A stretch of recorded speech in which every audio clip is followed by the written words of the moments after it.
Hi friends, welcome back to our channel. భావన గారు రచించిన పెళ్లి కథా చిత్రం నావెల్లోని నెక్స్ట్ ఎపిసోడ్ని ఇప్పుడు మీతో షేర్ చేసుకోబోతున్నాను. ధరణి ప్రయాణం మొత్తం ఇలా ఆలోచనలతోనే అంతర్మదనంతోనే సాగింది. మొత్తానికి అందరూ ఇంటికి చేరుకున్నారు.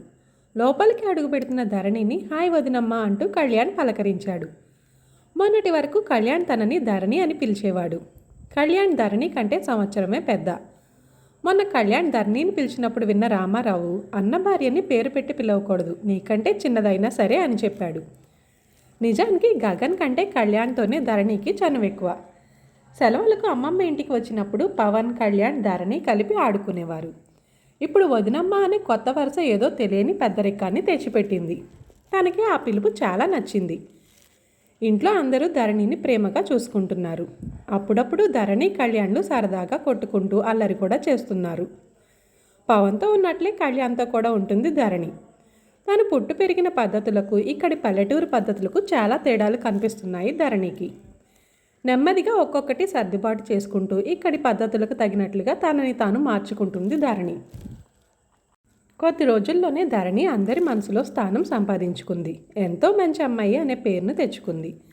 ఇచ్చిన మాట ప్రకారమే గగన్ ధరణిని కాలేజీలో జాయిన్ చేశాడు. కళ్యాణ్ అప్పుడప్పుడు సరదాగా ధరణిని ఆంటీ అంటూ ఆట పట్టిస్తున్నాడు. పెళ్ళైపోయిన అమ్మాయిలను ఇలాగే పిలుస్తారు మరి అంటూ వేళాకోళం చేస్తున్నాడు. ఇది గమనించిన గగన్ ధరణికి షూస్, కాలర్ టైప్ డ్రెస్సెస్ తీసుకొని వచ్చాడు. ఇప్పుడు ఇవన్నీ ఎందుకు తీసుకొని వచ్చావు బావా అని అడిగింది ధరణి. కాలేజ్కి వెళ్తున్నావు కదా ధరణి, ఇవైతే కొంచెం బాగుంటుంది. పెళ్ళైపోయిన అమ్మాయి అని తెలిసేలా వెళ్తే ఇదిగో మన కళ్యాణ్ లాంటి ఆకతాయిలు అలాగే ఏడిపిస్తారు. అయినా నీ ఈడు వాళ్ళంతా సరదాగా ఆడుతూ పాడుతూ చదువుకుంటే నువ్వు మాత్రం పెద్ద ఆరిందాలాగా ఉంటావా వాళ్ళ మధ్య? నిజానికి నువ్వు ఆ మెట్టెలు అవి తీసేసి వెళ్ళినా కూడా నాకు అభ్యంతరం లేదు. అవన్నీ కేవలం ఫార్మాలిటీలే ధరణి, అవన్నీ నేను పెద్దగా పట్టించుకోను అని చెప్పాడు. అదేంటి బావా, పెళ్ళి ఫార్మాలిటీనా? అయినా పెళ్ళి అయిందని చెప్పుకోవడానికి సిగ్గెందుకు, భయం ఎందుకు? దాచుకోవాల్సినంత నేరం కాదు కదా పెళ్ళి. అయినా చదువు పేరుతో కాలేజీలకు వచ్చి అమ్మా నాన్నలకు తెలియకుండా ప్రేమ పేరుతో చదువు కోసం అమ్మా నాన్న కష్టపడి పంపించే డబ్బులు ఖర్చు పెట్టుకుని తిరిగే వాళ్ళు కదా సిగ్గుపడాలి అంది. కళ్యాణ్ గగన్ ఒకరి మొఖాలు ఒకరు చూసుకున్నారు. కళ్యాణ్ వెంటనే అందుకొని, అన్నయ్య వదిన అలాగే అంటుంది కానీ నీ ప్లాన్ సూపర్ అన్నయ్య. కానీ పెళ్లి కాని అమ్మాయి అని ఎవరైనా లైన్ వేస్తారేమో, మీ ఆవిడికి జాగ్రత్త అంటూ వేళాకోళం చేశాడు. వేస్తే వేసుకోనిరా, మా ముద్దపప్పుకి అర్థమయ్యేసరికి వాడికి సగం జీవితం అయిపోతుంది అంటూ నవ్వాడు గగన్. నేను ముద్దపప్పునే, సరే ఒప్పుకుంటాను, మరి నీకేం అర్థమైంది బావా నా మనసు అని మనసులోనే అనుకుంది ధరణి. ఇంతలో కళ్యాణ్ మళ్ళీ కలగజేసుకొని, అన్నయ్య లవ్ మ్యారేజ్ చేసుకుంటే అక్కీకు భలే ఉంటుంది, మీకు ఎలాగో అవకాశం లేదుగా, కాబట్టి నువ్వే రోజు వదిన కాలేజీ దగ్గరికి వెళ్ళి లైన్ వెయ్యి, పికప్లు, డ్రాపింగ్లు, షాపింగ్లు, సినిమాలు, షికార్లు, హ్యాపీగా లవర్స్ అయిపోండి మీరు అన్నాడు. అప్పుడే వాళ్ళ దగ్గరికి వస్తున్న సీతారత్నం, ఒరే వెధవా, నువ్వు కానీ కాలేజీకి వెళ్ళి ఇదే వెలగబెడుతున్నావా ఏంటి? ఒరే గగన్, ఎందుకైనా మంచిది వీడిని ఒక కంట కనిపెట్టరా అంటూ నవ్వుతూ కళ్యాణ్ చెవిని మెలేసింది. అందరూ కాసేపు హాయిగా నవ్వుకున్నారు. ఇలా అన్ని విషయాల్లోనూ ఆనందంగానే ఉన్న గగన్ ధరణిల మధ్య రాత్రులు మాత్రం మౌనంగానే ముగిసిపోతున్నాయి. ధరణి మనసులో ఎన్నో ప్రశ్నలు. అన్ని విషయాల్లోనూ నా గురించి ఆలోచించే బావ భర్తగా నాకెందుకు దగ్గర కాలేకపోతున్నాడు? నేనంటే ఇష్టం లేదా, లేక మొహమాటాన్ని విడిచి నేనే చొరవ చూపాలనా? ఒకవేళ బావ మనసులో ఇంకెవరైనా? ఆ ఆలోచనే కష్టంగా ఉంది ధరణికి. చచా, అలా అయితే బావ నన్ను పెళ్ళే చేసుకోడుగా, మరి ఇంకేంటి కారణం? ఒకవేళ శారీరకపరమైన సమస్యలు ఏమైనా అని ఎన్నో ప్రశ్నలు. తర్వాత ఈరోజు ఎలాగైనా బావతో ఈ విషయం గురించి మాట్లాడాలి అనుకుంటూ ఒక స్థిర నిర్ణయానికి వచ్చింది ధరణి. గగన్ కూడా ఈరోజు రోజు కంటే ముందే ఇంటికి బయలుదేరాడు. ధరణి, ఈరోజు ఎలాగైనా నేను చెప్పాలనుకున్న విషయం నీకు చెప్పే తీరుతాను. ఏ విషయాన్ని మనసులో దాచుకోవడం నాకు చేత కాదు. నిన్ను బాధ పెట్టకూడదు అని చెప్పకపోయినా నేను నీకు దగ్గర కాలేకపోతున్నాను. కావాలంటే నీకు చెప్పి కొంత టైం తీసుకుంటాను. నువ్వు క్షమించినా శిక్షించినా భరిస్తాను. నేను ఎందుకు ఇలా ఉంటున్నానో నీకు అర్థం కాక నువ్వు ఎంత సతమతం అవుతున్నావో నేను అర్థం చేసుకోగలను అని అంటూ బైక్ డ్రైవ్ చేస్తున్నాడు. అటు ధరణి కూడా బావని ఈరోజు ఎలాగైనా అడగాలి, కానీ ఎలా అడగాలి, ఏమని అడగాలి అనుకుంటూ ఆలోచనల్లో ఉంది. ఇంతలో గగన్ వచ్చాడు. బావేంటి ఈరోజు తొందరగా వచ్చేశాడు అనుకుంటూ మంచినీళ్లు చేతికి అందించింది. నీళ్లు తీసుకున్న గగన్ ఇదిగో అంటూ ధరణికి ఇష్టమైన డైరీ మిల్క్ చాక్లెట్స్ని ధరణి చేతిలో పెట్టాడు. అప్పుడే లోపలికి వస్తున్న కళ్యాణ్ అది చూసి, నువ్వు సూపర్ అన్నయ్య, అలా సలహా ఇచ్చానో లేదో ఇలా ఫ్లర్ట్ చేయడం మొదలుపెట్టేశావంటూ నాకు గురుదక్షిణగా ఒక 500 ఇచ్చుకో, నీకు ఇంకా మంచి మంచి సలహాలు ఇస్తాను అన్నాడు నవ్వుతూ. ఏంటి విశేషం, ముగ్గురు గుమ్మం దగ్గరే గుసగుసలాడుకుంటున్నారు అని అడిగాడు అప్పుడే బయట నుండి వచ్చి కాళ్ళు కడుక్కుంటున్న రామారావు. తండ్రి గొంతు వింటూనే గప్చుప్ అయిపోయాడు కళ్యాణ్. కళ్యాణ్ వైపు చూసి మామయ్యతో చెప్పనా అన్నట్టుగా సైగ చేసింది ధరణి.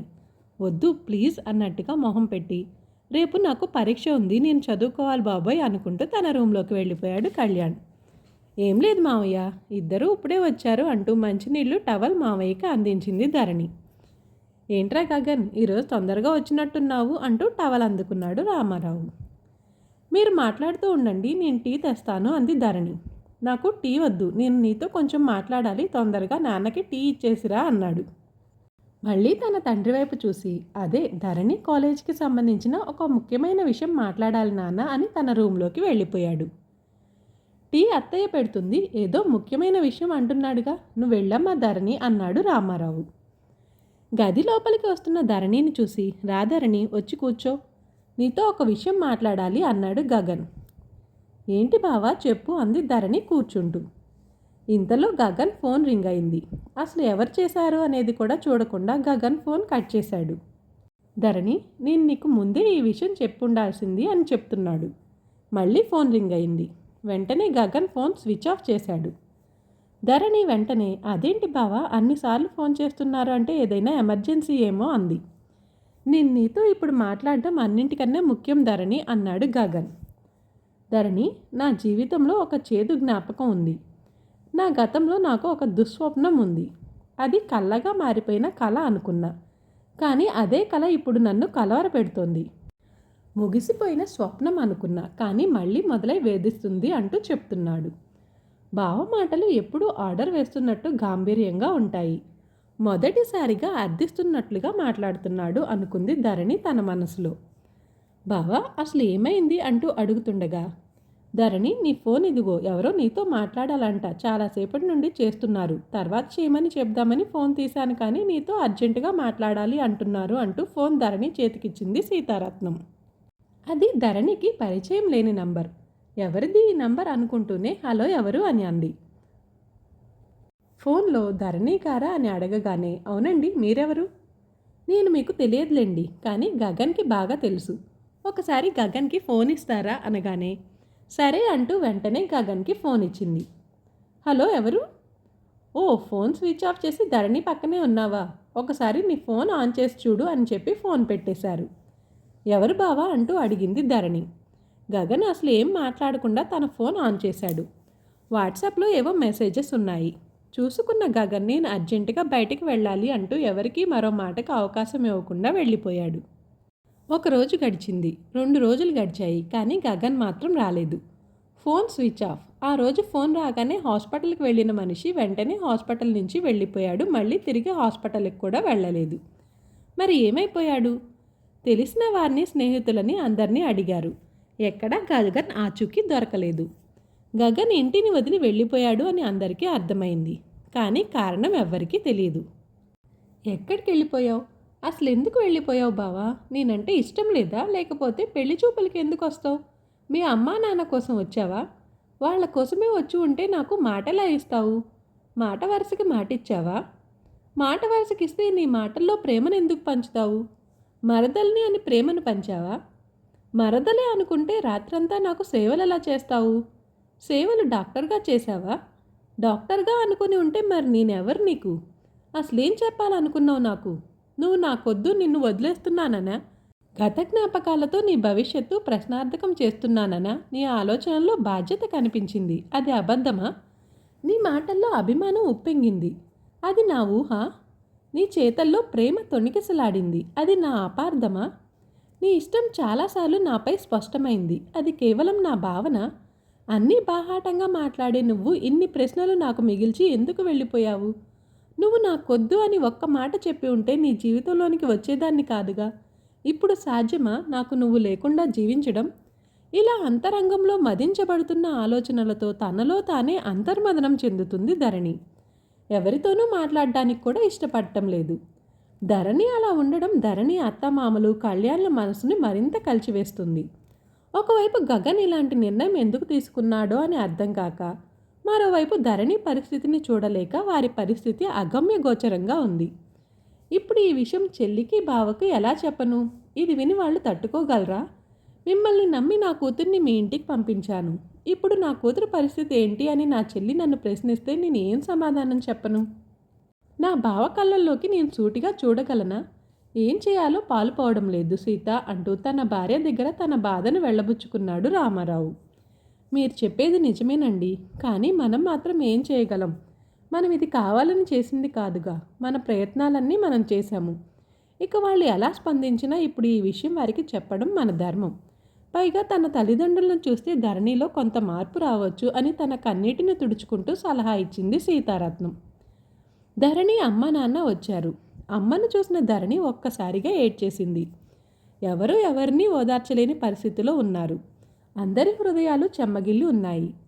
రోజారమణి తన అన్నయ్యతో, అన్నయ్య ధరణిని మా ఇంటికి తీసుకుని వెళ్తాము అని చెప్పింది.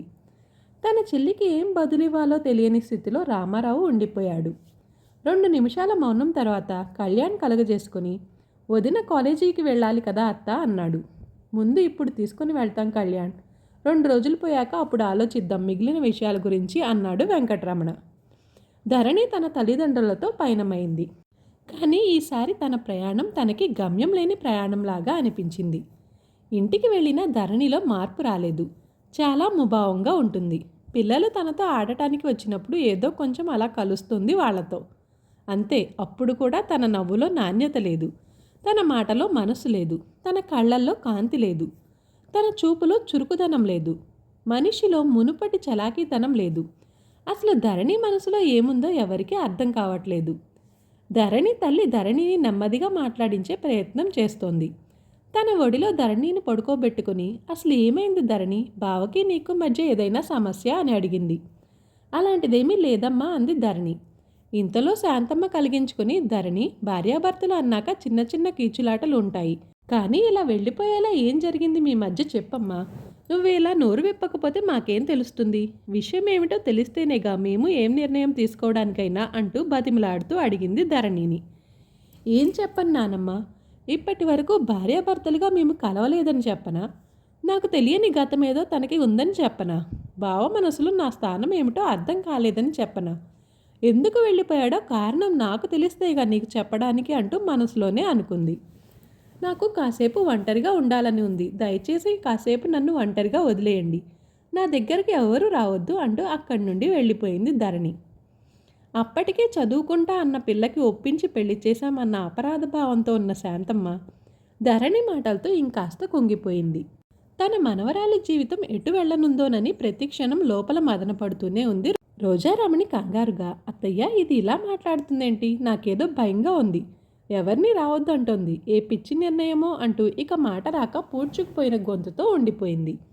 అప్పుడే లోపలికి వస్తూ ఇదంతా వింటున్న వెంకటరమణ, రమణి కంగారు పడకు, అది నా కూతురు, దాని మనసు ఎంత సున్నితమో అంత మొండిది కూడా. తెలివి తక్కువ నిర్ణయం ఎట్టి పరిస్థితుల్లోనూ తీసుకోదు. ఇక పదే పదే మీరు అవే విషయాల గురించి ప్రస్తావించకండి. తనకి ఇంకాస్త సమయం ఇవ్వండి, తన గురించి తాను ఆలోచించుకోవడానికి, జరిగిన విషయం నుండి కొంచెం బయటకు రావటానికి అని చెప్పాడు వెంకటరమణ. తన బాధ అందరినీ బాధ పెడుతుంది అని ధరణికి అర్థమవుతుంది.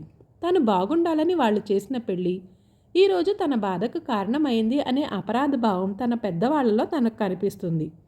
ఇప్పుడు అందరి ఆలోచన బావ రాక గురించి, నా భవిష్యత్తు గురించి.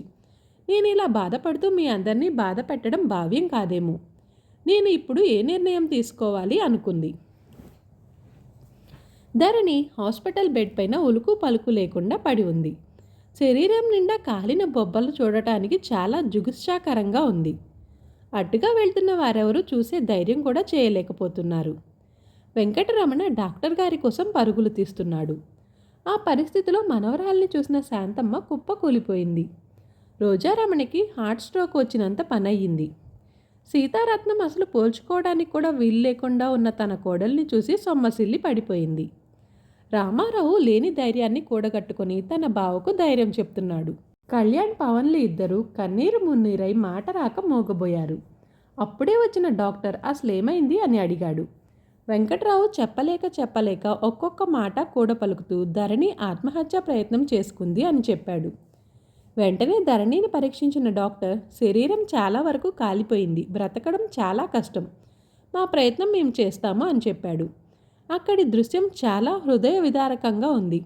ధరణిలో చిన్నపాటి కదలిక మొదలైంది. అందరూ ఆశగా ధరణి అంటూ దగ్గరకు చేరారు. కళ్ళు తెరవకుండానే ధరణి బావా బావా అంటూ కలవరిస్తూ చివరి శ్వాసను వదిలేసింది. ఈ ఎపిసోడ్ ఇంతటితో ముగిస్తున్నాను. నెక్స్ట్ ఎపిసోడ్లో మళ్ళీ కలుద్దాం. Thanks for watching this video.